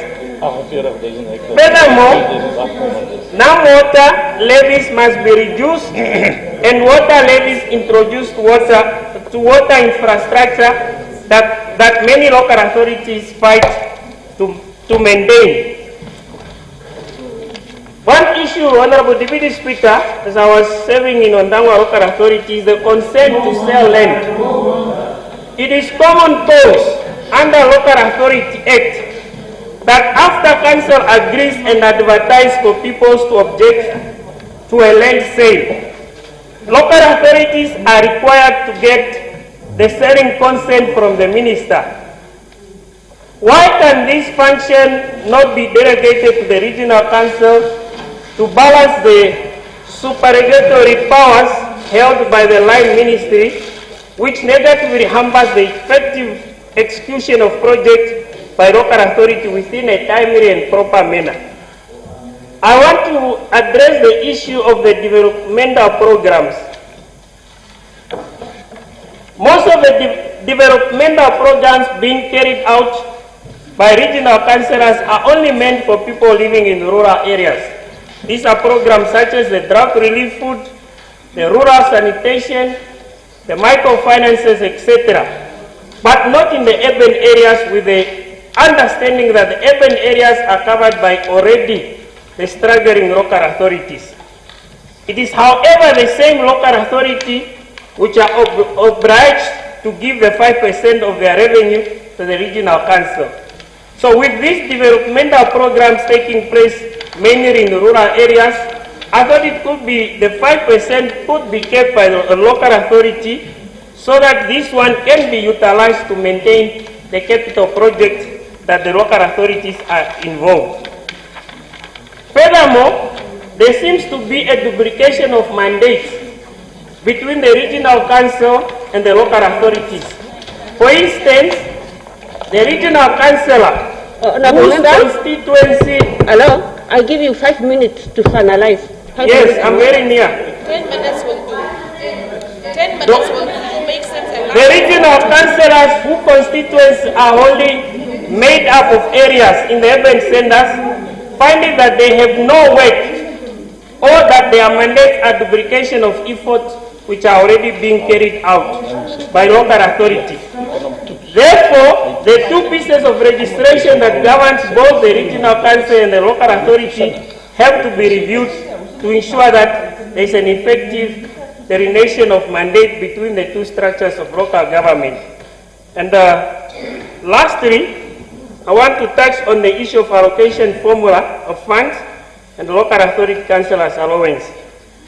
The line ministry allocates funds to local authority for various projects and developmental programs. That the ministry have no equal set formula or criteria on how these funds are distributed. This can easily cascade to favoritism in that sector by those in the line ministry's offices on the expenses of other local authorities. And again, on the issue of local authority allowance, the allowance given to towns or village council is unacceptable law. It is common cause that because councillors are part-time, they are expected to be employed somewhere else.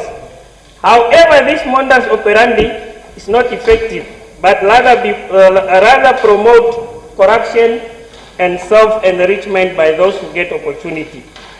The significant majority of councillors therefore spend a vast amount of their time and engaging and their energies paying much of their attention to their private businesses or where they are employed in a full-time basis. This leaves leadership crisis and governance issues at local authority half-attended. There is a need to re-evaluate the allowance given to local authority councillors, particularly towns and the village councillor, in order to elevate morale and productivities. In conclusion, I would like to echo the sentiment and expression by Honorable Agnes Kafura that 1 year office term of mayors need to be amended to the 5 years in office for them to fully implement their mandates. End of quote. In that same vein, I would also like to propose that this position of mayors be a full-time reign of 5 years for the councillors occupying it for the better accountability rather than being a part-time position. This will not only attract quality political leadership, but increase the development aspect of local authority and also minimize the leadership squabbles and infighting for mayoral position, as we saw it in Grootfontein, the City of Windhoek, and other local authorities. So the 30-year-old Local Authority Act need to be reviewed because the significant majority of challenges being experienced by local authority can be directed or attributed to this outdated act. This act no longer speaks to improve the current quality of life for our citizens through local government structures or overcoming socio-economical injustice of the past. So the act created a conundrum that most local authorities are now in. The act should be revisited in order to address the transformation and reform of local government in order to make it fit for these bodies to serve our citizens and meet their needs. So with these few remarks, Honorable Deputy Speaker, I submit. Thank you. I recognize Honorable Van Beek. Thank you, Honorable Deputy Speaker. I rise to make a very brief contribution on the motion on the floor. And I will briefly touch on 3 issues that I believe really hampers the management in local authorities. And I will start off with local authority councillors being elected leaders. And you will find in various local authorities that heads of departments and officials undermines the authority of elected leaders. That's the biggest problem. And that really hampers progress in local authorities. And that's why you are seeing action against CEO, chief executive officers and some others. Many a times, local authority councillors will not read the stack of documents given to them. They will just go into meetings without preparing properly, and then officials will make use of their skills to undermine and maneuver in such a way that they, at the end of the day, will succeed in their plans. So really that is something that we need to look into. The Local Authority Act clearly indicates that an elected leader is not supposed to intervene or interfere, and that is wrong. Why are you elected? To serve your people. But you are not supposed to tell a CEO or official that we want this and this and this, and you are wrong there, you should do it like this. So that really needs some attention. Then, Honorable Deputy Speaker, the next one is the lack of management. Being a former local authority councillor, and I have learned that from the side of council, the local authority councillor, there is just no proper briefing or feedback on the affairs of a local authority. And I believe that it would be fair to at least have the chairperson of the council, not of the council, the chairperson of the management committee, to be on a full-time basis. In order for that, for the chairperson to brief and to make sure that the council is properly briefed, properly informed about happenings within the council, that person should be at that duty station on a regular basis. Not just for the chairperson to come in, receive a batch of documents, and just start signing off. Instead of going through this with the CEO or the head of department to make sure that really what is on paper there will benefit the residents of that town. Then lastly, lack of capacity. And we can start off with our financial statements. Local authority councils does not have the capacity to prepare financial statements. And this is something that is coming on for some time now. It has been it has been said in this house many a times that the Ministry of Urban and Rural Development needs to really support local authority councils. But nothing is happening. And you'll see annually local authority councils outsourcing the the preparation of the financial statements to an outside company, just because they are not capable of doing that. And if they have capable people, those people will always be somewhere in some dodgy deals. They will not do a proper job, and the taxpayer at the end of the day will have to fork out money to pay for the preparation of the financial statements first, and then, of course, if there is a need for having a private auditor, then of course it's also the taxpayer that needs to fork out the money.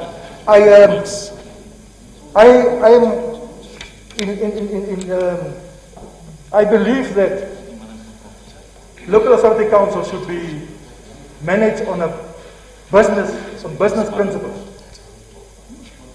You can only do that if you have capable leaders, elected leaders, and capable officials, staff.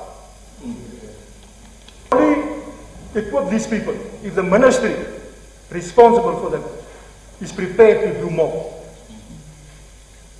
The ministry receives a budget on national level. The question is, what are you doing to support local authority across the country? Would that feel good? I think. I recognize Honorable Deputy Minister, Honorable Hoses. Thank you, Honorable Deputy Speaker. Honorable members, good afternoon. The debate on the floor is very, very crucial. We are seeking to get answers on the conditions of the various local authorities in this country, as well as answers as to why some of them are failing. And I am seeking at this juncture, Honorable Deputy Speaker, members, your indulgence for us to kindly postpone this debate until tomorrow, for us to come back with evidence-based and some form of answers as to how we as collective we could tackle this matter. So my plea is to us to defer this matter until tomorrow. Okay. In the absence of any, I'll take note, but there are people who want to contribute. Honorable Venani. Very much, Honorable Deputy Speaker of the House, Honorable Chair, Deputy Speaker. There are members that are, I think the mover of the motion, let me start with the mover, was saying that there is a clash of division of labor between regional councillors and local authority councillors. And I think from that premise, we are misunderstanding the duties of both structures of governance in the country. Local government is not regional government, and regional government is not local government. Those are the three layers. There are three layers of governance in the country, from the central government, region, and the executive. Now, we in Namibia adopted a hybrid system. In other countries, such as the United Kingdom, you have a first past the post electoral system of members of parliament. Ghana, in Africa, in various countries, Nigeria, Kenya, and so forth. Now, a regional councillor automatically would assume, in the first past the post system, the role of a political leader in a particular constituency dealing with regional government at that level. Now, I just want to raise one issue, and Minister, come back tomorrow with strong answers. The problem is the following, that you have contestation at governance of local authority. Party Green wins a local authority. You have in the act powers, unfettered powers given by a minister who comes from a different political party. And that minister would not want certain things to happen for the development of that town, because if that development happens, it will curtail the political objectives of the government that he or she serves. Therefore, he interferes in the governance and plant stuff to, yes, that is why, Honorable, I don't want us to disagree on this fact. Let me tell you, Tell the guy Honorable, please, if you disagree honorably, guys. We also disagree with some of the things that you say, but we disagree honorably. Yes. Wait, calm down. Can we listen? No. Otherwise, you can stand up and Honorable anyone who disagrees, this is stand the on a problem, point of order. and I'll tell you why it is a problem. I speak to the speaker through you, the speaker. When there is a change of government, the government that you want to remain until Jesus comes. When you, let me just make this argument. Jesus will punish you. Jesus will punish you. Will punish you. The Lord will punish you. Okay, but Honorable Speaker, I want to. I know when I touch the Prime Minister, she will never stop. Prime Minister, I want to make this argument. The minute, no, you are the leader of the government business and I'm the leader here. So we look at each other and I will always talk to you. That's politics. It's done like that over the world. The Honorable Deputy Speaker, the minute that there is a new government, the staff complement of that government, your executive directors will be at the behest of a new president. Your commissioners will be at the behest of a new president. Why? Because you must appoint people that you trust, that can be able to lead your government. And that is fundamental. That is true. What is happening is this. Promoted by the minister. Coming here. You like DTA, you were too young to know DTA. When DTA was around, you were not even born. No. You don't know DTA. Yeah, so keep quiet. You just heard about things you don't know. Can we listen? Honorable Deputy Speaker, it is important that when the staff that are running regional government, local government, behave in an honorable and professional way. But when the staff members are getting orders to undermine that particular municipality from moving forward, the leadership of that municipality would be fired. Yes. That's how it must work. It's the reality. It's a reality. Point of order. Honorable Benani, there's a point of order. Yes? I know you just like to converse with me. Is engaging in untruth by saying that employees of local authorities are remote controlled by the Minister of Urban and Rural Development. These are public servants that are employed in terms of the policies and the law that is passed by this Parliament. And there is a labor code where any supervisor is to subject an employee of the state to any situation that is illegal. That person can actually seek recourse with the labor code. And besides the fact that the honorable member is peddling in untruth, he's actually trying to insinuate that he wants that whatever political party has a majority at a local authority should actually be allowed to engage in impunity in as far as these employees are concerned. And he is trying to convince SWAPO to agree to an arrangement that would allow them to engage in impunity. I think what the honorable member said just now is a reason why what he is saying should not be supported. Yeah.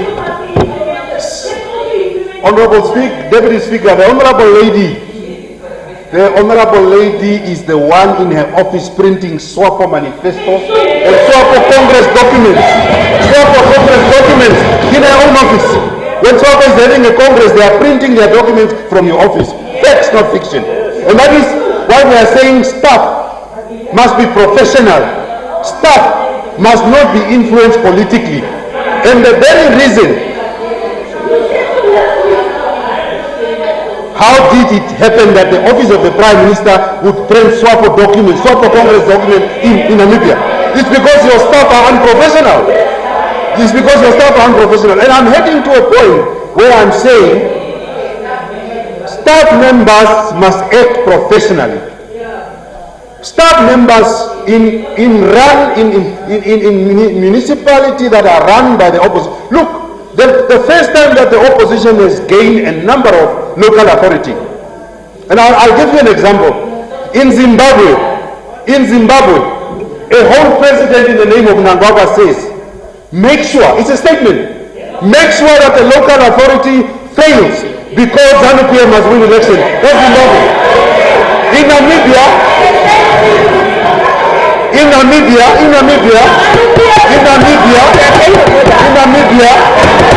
let me just make, I've used a Zimbabwean example. In Namibia, point of order. Shamiko says we have all the money. Yeah, point of order. What is the name? Point of order. Yes.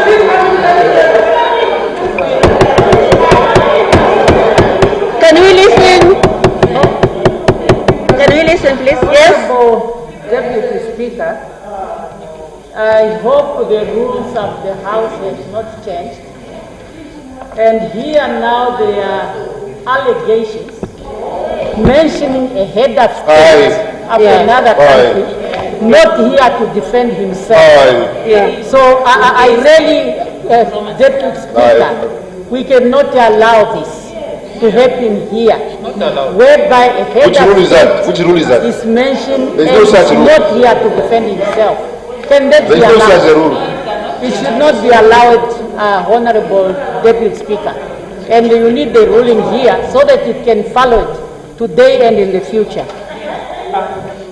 Well, we should not really allow a person who is not here to defend himself, and for that matter, let's concentrate locally. Let's concentrate on our government, please. Yes. Honorable Deputy Speaker, this is a house of palaver. This is Parliament. This is a house of authoritative sources. There is no parliament in the world that never mention contemporary leaders of the world, present and past. We will quote Cicero here, we will quote Mnangagwa, we will quote Putin, we will quote Zelensky, we will quote Arafat, we will quote any person. E.D. Mnangagwa is the president of Zimbabwe. I have not made a derogatory statement. I have just said he has said in his own country that opposition-run municipalities must be sabotaged. That is it. In Namibia, the local authorities are receiving a lesser and lesser budget because the politicians are saying it. Oh, okay, you like to listen to my sexy voice. Okay, I'll come to that voice.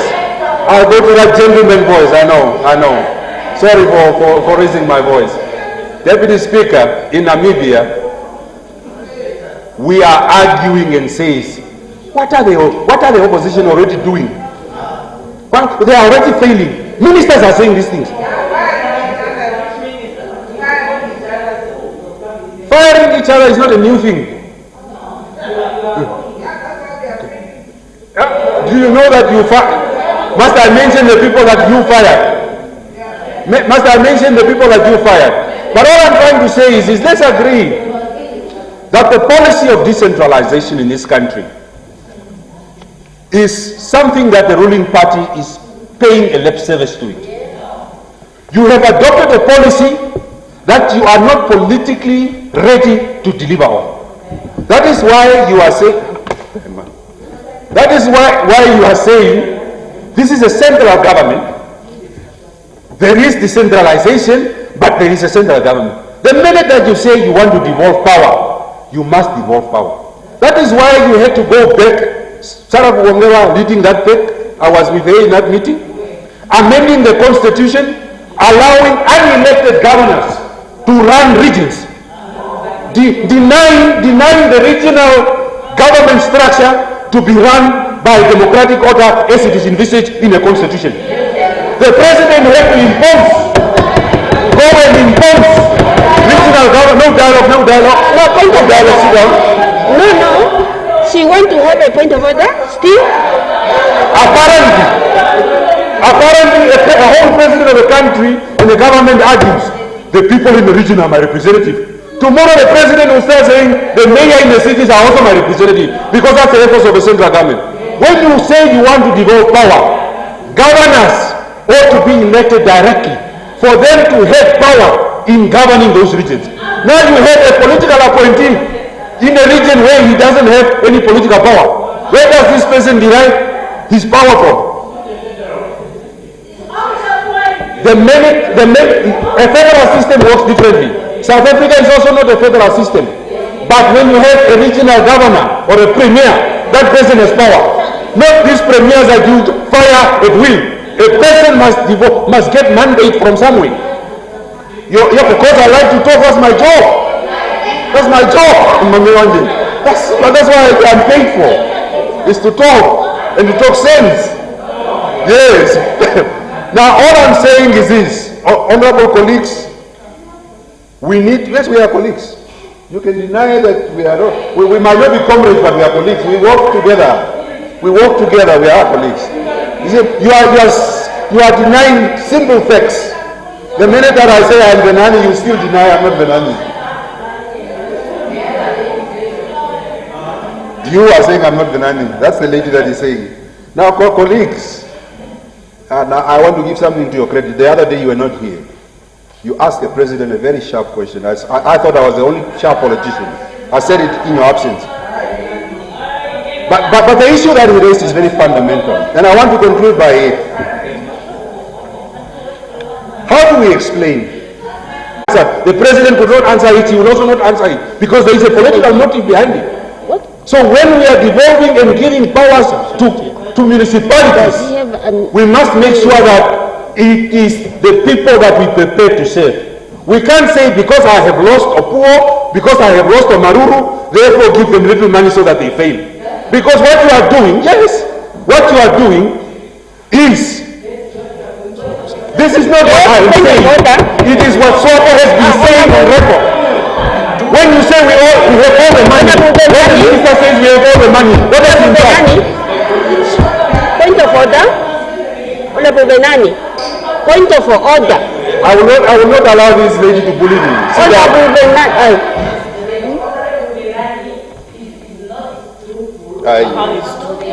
Point of order, the honorable member is not truthful in what he's saying. There is no record that shows the SWAPO government having ever said that the funding levels to local authorities or regional councils is to be determined by which political party is in majority in those areas. In fact, there is evidence where certain towns or certain regional councils have never been under the control of the ruling party, but they have received significant Which one? amount Name me of one. funding. I challenge you, name me one. Just Name me one. the other day, Honorable Nekundi, Name me one. the other day, Honorable Nekundi was giving you a list.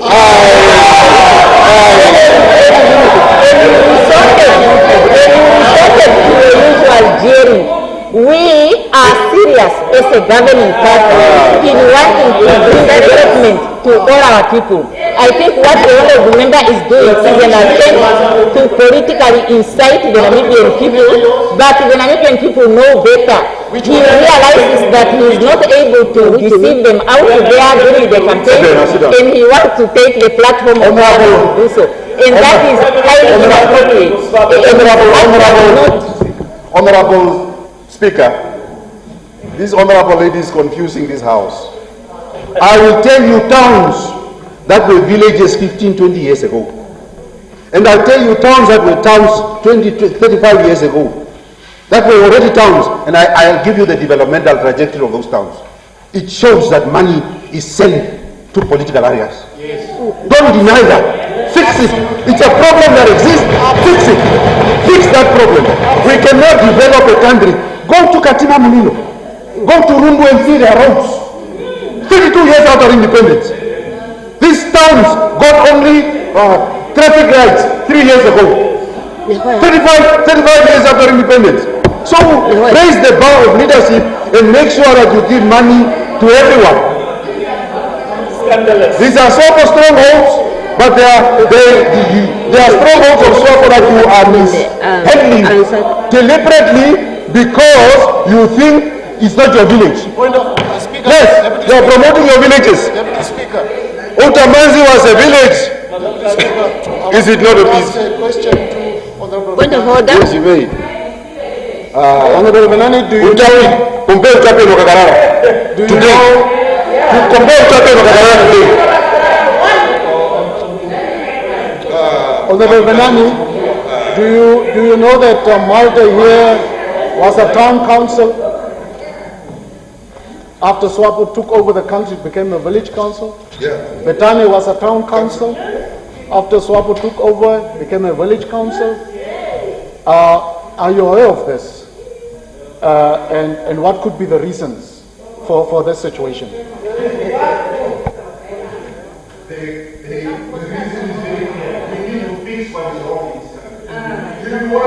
Harmonious, prosperous Namibia that you also want to prepare to lead as a president. Make sure that you devolve resources to everybody without fear of favor and without political affiliations and connotations. The reason why those towns are poor is because, just I want to conclude by saying, the reason why I asked a question about GIZ road money. Germans are giving money for years for road development in this country.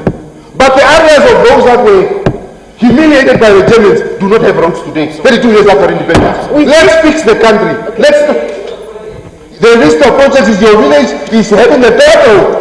My village doesn't have, I don't need to tell you that. Reality is just reality. Fix the country.